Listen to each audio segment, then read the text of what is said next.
என் கைக்கு வந்து ராஜ சொல்லி எடுத்து வச்சிருக்காரு. சரிங்களா? எனக்கு முன்னால மேஷம், இங்க இருக்கு மீனம், இங்க இருக்கிறது கன்னி. பார்த்துருங்க.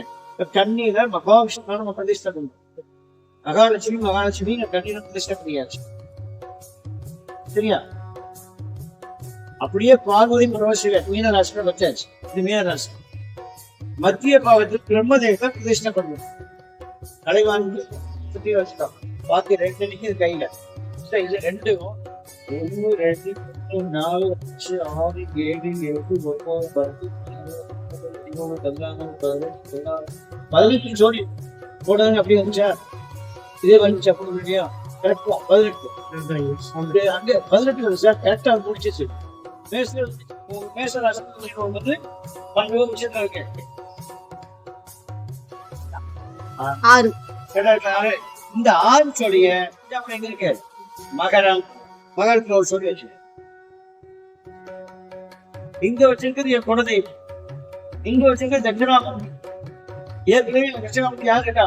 மகாலட்சுமி இருக்கிறாங்க. அங்கேயே வந்து இன்னொரு சொல்லி வைக்கிறோம். இங்கேயே உதய லக்கணம் வந்துச்சு இல்லையா? உதய லக்கணம் இங்க போட்டாச்சு. அப்படியே லக்கணம் 6 லக்கணம்.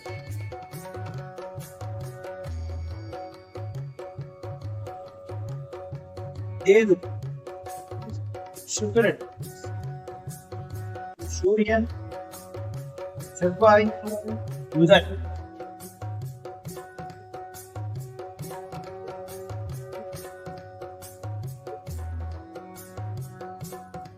இது பிரம்மமாகும்.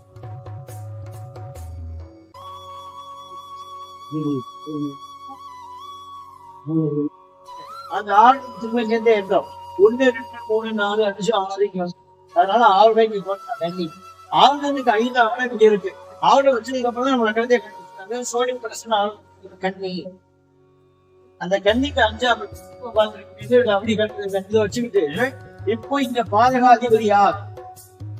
12 விதமான தோஷம் தாங்க. நாங்க வந்து லக்னத்துக்கு